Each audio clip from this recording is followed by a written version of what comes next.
YouTube land and also social media lands. Welcome to an all-new video. This video we're going to be reviewing a new Disney Plus special that is based off of a great Marvel character series, and that is Christmas related. So we're going to get right into that. Before we do that, make sure you hit that subscribe button so you don't miss this video and the other videos I put up. And as always, people, if you enjoy my content here on YouTube, definitely check out my other social media platforms such as Twitter, Facebook, Instagram, TikTok, all those great places. I pretty much post on a regular basis, so definitely check those out too. As always, let's get right in this! So welcome one and all to an all new video. So like I was saying before, we're going to be reviewing a new Disney Plus special that just got released a couple weeks ago, and is based on a great Marvel series of films of these characters that are just really fantastic, really fun, and we're actually finally going to be getting their third and final film next year. And that happens to be a little short called The Guardians of the Galaxy Holiday Special. Yeah. The Guardians of the Galaxy Holiday Special. Yeah. So the Guardians of the Galaxy Holiday Special, like I said, released on November 25th. And is a special presentation brought to you by Marvel on Disney Plus, and kind of a extension, kind of prequel to Guardians of the Volume 3 that'll be coming out May of next year. So basically, this awesome little short is it's supposed to be during Christmas time, and the members of the Guardians of the Galaxy decide they want to cheer up Quill because he's still mourning from losing Gamora, and that they want to do something for him for Christmas, because it's around, Earth's time Christmas, and they, basically come up with an idea to kind of cheer him up, and this hilarious, concept, it unfolds and is super hilarious.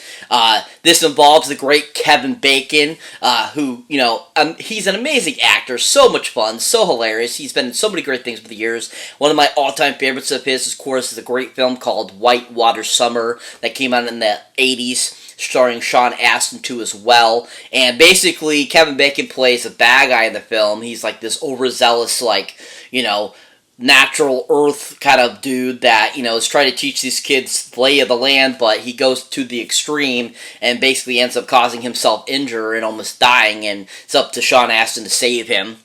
And just Kevin Bacon was so good in that, and such a great character in that film that just was really amazing, really evolving throughout the film, and just was really enjoyable.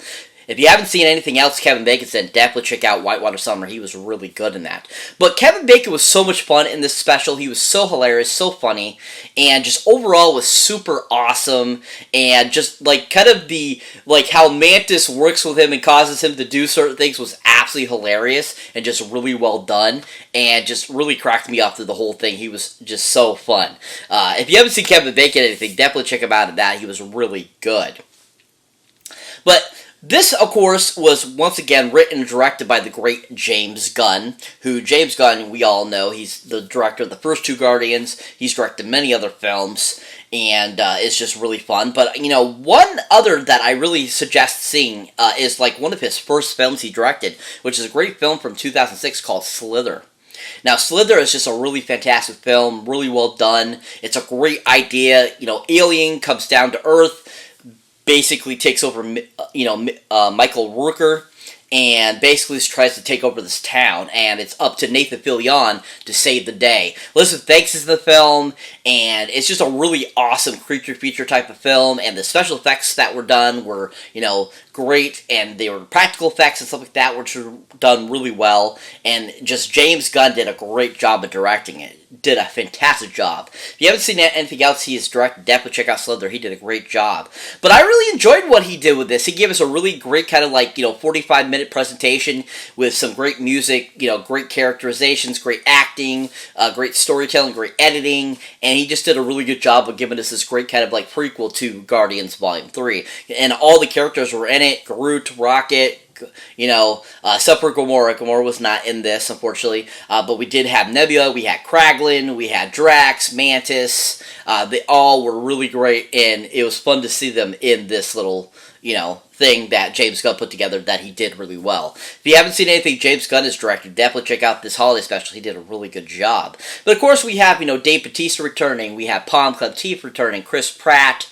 Like I said, Karen Gillian. We had, Bradley Cooper lending his voice for Rocket again. Vin Diesel for Groot. We actually get to see Groot now, and he's supposed to be kind of an adult now. He's really broad and muscular now. Almost looks kind of like a Ninja Turtle.